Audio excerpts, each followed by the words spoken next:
Here we have the Israeli government building a network of roads for illegal settlers to help isolate the Palestinians even further. The Israeli government has stolen land from the West Bank, uh, and they're now trying to uh, solidify their control over it. The ICC and the ICJ has ruled that uh, the settlements and the West Bank is illegal, and they're required to remove all settlers and dismantle the settlements as fast as possible. Um, Anybody that decides to defend themselves against settlers attacking them or trying to steal their stuff or build roads and stuff, these Palestinians are well within their right to defend themselves against invaders, because this is what the Israeli government is doing. They're invading Palestinian land and stealing it.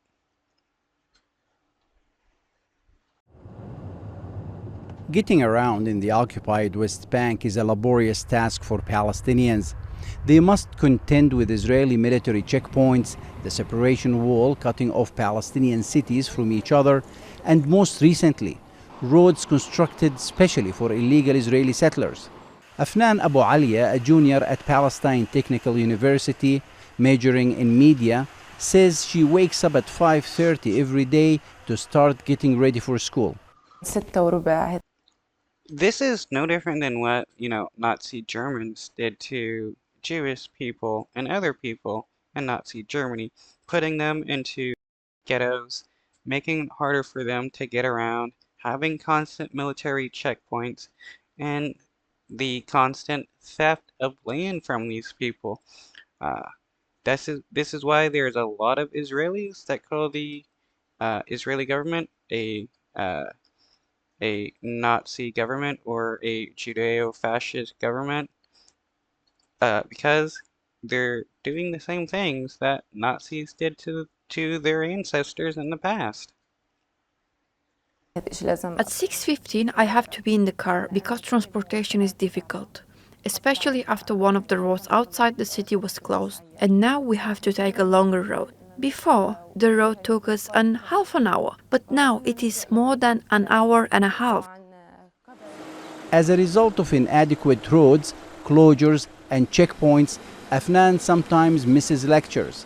She's just one of the victims of the Israeli government's extensive network of roads designed especially for Jewish settlers, leaving the Palestinians to travel on old, outdated ones, spending long hours waiting at hundreds of military checkpoints dotting the occupied West Bank. Okay, so how is this not racist?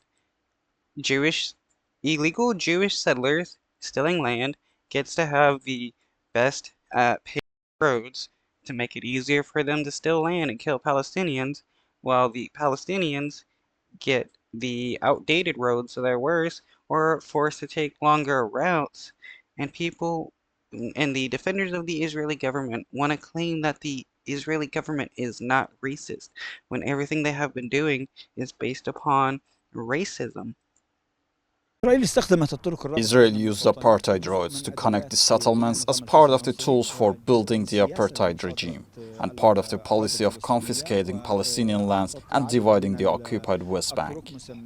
This is a newly constructed road in the northern occupied West Bank. It's just recently been completed. It separates the Palestinian towns and villages from each other and also from illegal Israeli settlements in the occupied West Bank. These roads are built mainly for illegal Israeli settlers who live in the occupied West Bank. It provides them with quicker and safer access to the illegal settlements.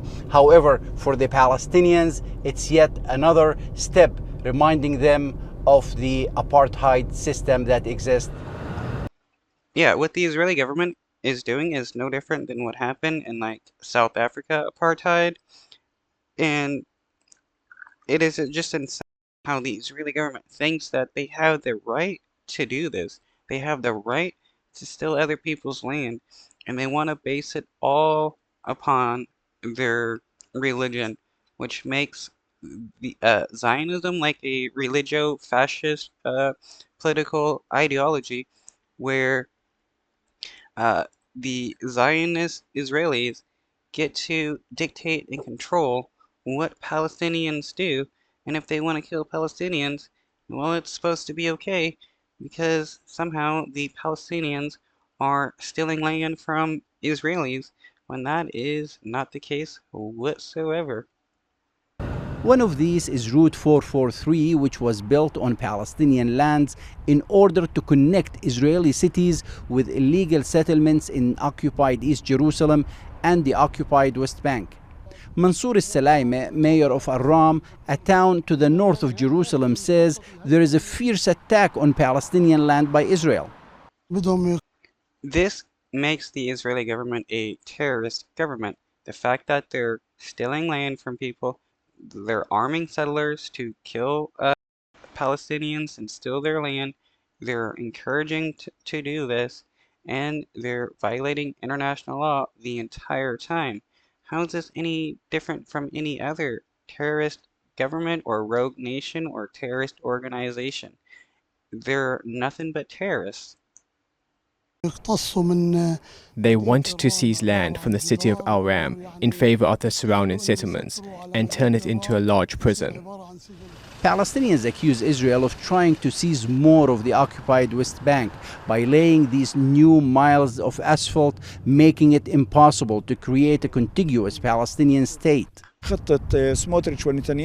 plan was put together by Netanyahu, Smotrich and Ben-Gvir to provide safety for settlers at the expense of the Palestinian lands. And $20 billion were allocated to expand the roads linking the settlements. And the plan is to separate Palestinian lands and cities. Apartheid roads. That's how Palestinians refer to Israel's latest project in the occupied West Bank.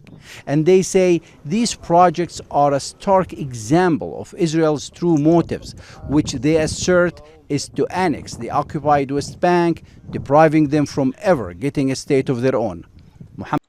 Yeah, that's what the right-wing Israeli government has been talking about all this time. This is why Netanyahu constantly talks about taking control of Gaza and the West Bank because they want to uh, dispel or kill any Palestinian living in Gaza and the West Bank and turn it into something for the Israeli government. They're committing genocide doing this, and they want to claim that they're the most moral government, the only government that follows all international rules.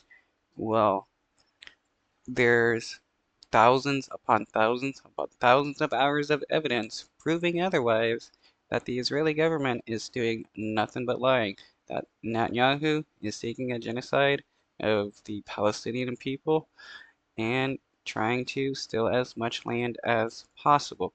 This is why UN peacekeepers need to go into Gaza and the West Bank to prevent the IDF from continuing their attacks, to prevent the Israeli government from continuing their theft of land and murdering Palestinians in Gaza and the West Bank, as well as getting the thousands upon thousands of hostages of Palestinians in Israeli prisons freed because there's thousands